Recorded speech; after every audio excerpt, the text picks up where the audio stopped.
வெயிலுக்கு நிழலை தேடுற மாதிரி பசி அறிஞ்ச எங்களுக்கு ருசி அறியாத ஒரு ஹோட்டலில் சாப்பிட்டோம். அந்த ஹோட்டலோட ருசி அறிஞ்சு இன்னொரு நாள் vlog பண்ணலான்ட்டு வேகமாக அந்த ஹோட்டலுக்கு நாங்கள் போனோம். அம்பத்தூர் ஐசிஎஃப் காலனியில் இருக்கிற கார்டன் தாபாக்கு தான் இப்போ நம்ம போகிறோம்.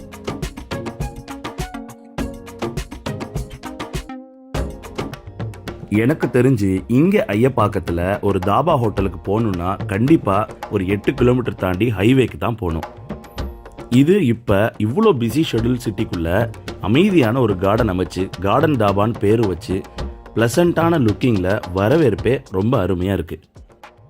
தாபானாலே ரொட்டி சப்பாத்தி தால் கறி தான்.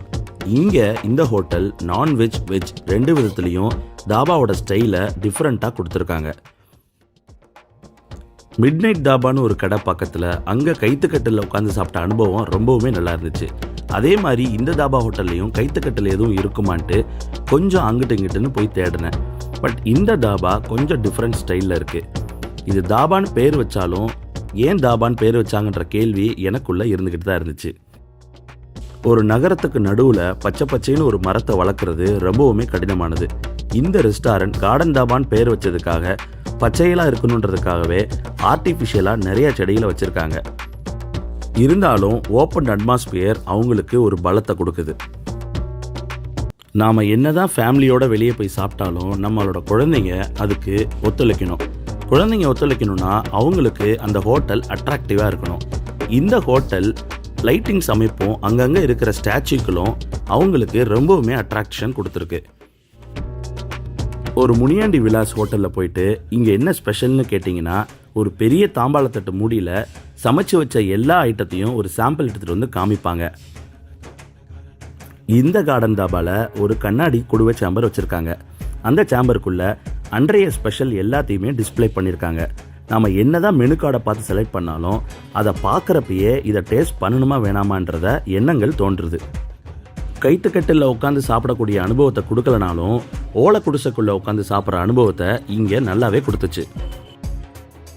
நான் அங்கிட்டு இங்கிட்டு நடந்துட்டு இருக்கிறத பார்த்துட்டு அங்கே இருக்கிறவங்க என்னைய வித்தியாசமாக பார்த்தாங்க. எனக்கும் vlog பண்ணுறது புதுசுன்றதுனால கொஞ்சம் சங்கடத்தோடு தான் நடந்துக்கிட்டு இருந்தேன். நம்ம ஃபேமிலியோட ஒரு ஹோட்டலுக்கு போனோம்னா கண்டிப்பாக நம்ம குழந்தைங்கள கையில் பிடிச்சி வச்சுருப்போம். இந்த ஹோட்டலில் ஒரு நிம்மதி என்னென்னா குழந்தைங்கள கண் பார்வையிலேயே விளையாட விட்டுறலாம். சில குழந்தைங்க அவங்க பேரண்ட்ஸ் சாப்பிட்டுட்டு இருக்கிறப்ப இங்கே வந்து ஃபவுண்டன் தண்ணியில் விளையாண்டுட்டு இருந்தாங்க. அது மட்டும் இல்லை, அங்கே எல்லாம் குரூப்பாக செல்ஃபீஸும் நிறைய பேர் எடுத்துக்கிட்டு இருந்தாங்க. ஃபோட்டோ எடுக்கிற விதமாக இங்கே லைட்டிங்ஸ் அமைப்பு ரொம்பவுமே நல்லா இருந்துச்சு. சாப்பிடணும்னு எண்ணத்தில் வந்த எனக்கு கொஞ்சம் கூட ஞாபகமே இல்லாமல் நான் இங்கே vlog பண்ணிகிட்டு இருந்தேன். சனிக்கிழமை இந்த மாதிரி தேதிகளில் சென்னைக்கு அவுட்டரில் இருக்கிற ஐயப்பாக்கம் மாதிரி பகுதியில் கூட்டங்கள் ரொம்பவுமே கம்மியாக தான் வரும். இருந்தாலும் இப்போ இரவு 9:30 கூட்டங்கள் ஓரளவுக்கு சீராக தான் இருந்துச்சு.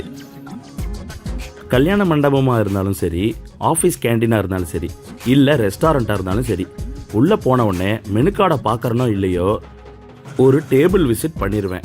என்ன டேபிளில் என்ன ஸ்பெஷல் சாப்பிட்டுட்டு இருக்கான்ட்டு கண் பார்வையிலே பார்த்துருவேன். அதுக்கப்புறம் அது பேர் தெரியலனா கூட அங்கே சர்வ் பண்ண சர்வரை கூப்பிட்டு அதே மாதிரி வேணும்னு சொல்லி கூச்சப்படாமல் கேட்டுருவேன். எனக்கு ரொம்ப நாளாக ஒரு டவுட்டு. நம்ம இந்தியன் ஃபுட் ஐட்டங்களை கிச்சனுக்கு உள்ளே சமைக்கிறாங்க. ஆனால் அரபு ஃபுட்டுகளையும் சைனீஸ் ஃபுட்டுகளையும் மட்டும் கிச்சனுக்கு வெளியே சமைக்கிறாங்க.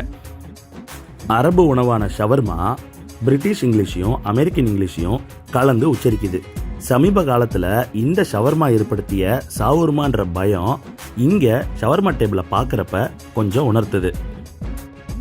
ஒரு வழியாக ரொட்டி சப்பாத்தி செய்கிற ஒரு இடத்த கண்டுபிடிச்சிட்டேன். என்னதான் தாபான்னு பேர் வச்சாலும் ரொட்டி சப்பாத்தி செய்கிறத பார்க்க முடியலன்ற வருத்தம் தாபாக்குள்ளே வந்ததுலேருந்தே இருந்துச்சு. இப்போ கண்குளிர பார்த்துட்டேன். சமைக்கிற ஃபார்முலாவை என்னதான் எழுதி வச்சு பண்ணாலும் ஒவ்வொரு ஊர்க்காரங்களுக்கும் ஒவ்வொரு ஸ்பெஷல் இருக்குது. கரண்டியை முன்ன பின்ன தள்ளுறதை வச்சே டேஸ்ட்டுகள் மாறிடும். ஒரு ஹோட்டல் என்னதான் சுத்தமும் குவாலிட்டியாகவும் இருந்தாலும் அந்த ஹோட்டல் நல்லா ஓடணும்னா புதுசாக ஒரு ஹோட்டல் வந்தாலே அந்த மாஸ்டர் சாப்பிடுவேன்னா மெனு கார்டை வாங்குறதுக்கு முன்னாடி அங்கே இருக்கிற சர்வெண்ட்டை கூப்பிட்டு இந்த ஹோட்டல் எப்போ திறந்தாங்க, உள்ளே இருக்கிற மாஸ்டர் எந்த ஊர் எல்லாத்தையும் முடிஞ்ச லெவலுக்கு விசாரிச்சிருவேன். செய்கிற தொழிலில் நாட்டமும் ஆர்வமும் இருந்துச்சுன்னா போதும், கண்டிப்பாக அது எந்த தொழிலாக இருந்தாலும் வெற்றி பெறும். எந்த ஒரு மூலதனமும் இல்லாமல் காசை மட்டும் சம்பாதிக்கணுன்ற நோக்கத்தில் நீங்கள் என்னதான் பிரம்மாண்ட கோட்டைகள் அமைச்சாலும் அது நிலைக்காது. ஹாஸ்பிட்டலில் நம்மளை நோயிலேருந்து குணப்படுத்துறதுக்கும் பிரசவத்துக்குமே பேக்கேஜஸ் நிறைய இருக்குது. அப்போ ஃபுட்டில் இருந்தால் ஆச்சரியத்துக்கு இடம் இல்லை. தந்தூரி, பாபிக்யூ இந்த மாதிரி நிறைய ஐட்டங்கள் பஞ்சாபி ஸ்பெஷலோட நிறைய காம்போ லிஸ்ட் இருக்குது. வெளியே வந்தால் சிக்கன் வாங்கணுன்னா நான் தந்தூரியும் கிரில்லும் தான் எப்பயுமே ட்ரை பண்ணுவேன். ஏன்னா அது ரெண்டுமே வீட்டில் சமைக்க முடியாது. தந்தூரி கிரில் வகைகளில் நம்ம தொட்டுக்க வைக்கிற மைனஸை தொட்டு பார்த்தே சொல்லிடலாம் இந்த ஹோட்டல் நல்லா இருக்குமா நல்லா இருக்காதான்ட்டு. இங்கே மைனஸோட சுவை ரொம்பவுமே அற்புதமாக இருந்துச்சு. தாபா ஸ்டைலில் கைத்துக்கட்டில் உட்காந்து சாப்பிடலன்ற வருத்தம் எனக்கு இருந்துச்சு. ஆனால் இங்கே ரொட்டி சப்பாத்தி தாபா ஸ்டைலே மிஞ்சிருச்சு. எந்த ஒரு கடையும் திறந்த புதுசில் மக்களுக்கு நல்லதை கொடுக்கணும்னு தான் நினைப்பாங்க. ஆனால் அதை தக்க வைக்கிறதுல தான் அவங்களுடைய திறமை இருக்குது. உள்ளே நுழைஞ்சதுலேருந்து சாப்பிட்றதுக்கு இடம் கிடைக்காம அங்கிட்டு இங்கிட்டும் அலைஞ்சிக்கிட்டு இருந்தனால என்னுடைய பில்லில் ஒரு 10% டிஸ்கவுண்ட் பண்ணாங்க. நான் சாப்பிட்டதுக்கு நான் பில் பண்ணிட்டேன். நல்ல டேஸ்டியான சப்பாத்தி, ரொட்டி, தந்தூரி வகைகளை சாப்பிடணுன்னா நீங்கள் ஃபேமிலி மெம்பராக வந்து சாப்பிட்றதுக்கு இது தகுந்த இடம் தான். சுவைகளை கண்டுபிடிக்கிறதுக்கு இன்னைக்கு வரைக்கும் இயந்திரங்கள் கிடையாது. நாம் சுவைக்கிற சுவை ஒருத்தனை பொறுத்தும் வேறுபடும். எது எப்படியோ நம்ம பார்க்குற பார்வை தான். இந்த வீடியோ உங்களுக்கு பிடிச்சிருச்சுன்னா லைக் பண்ணுங்கள், ஷேர் பண்ணுங்கள்.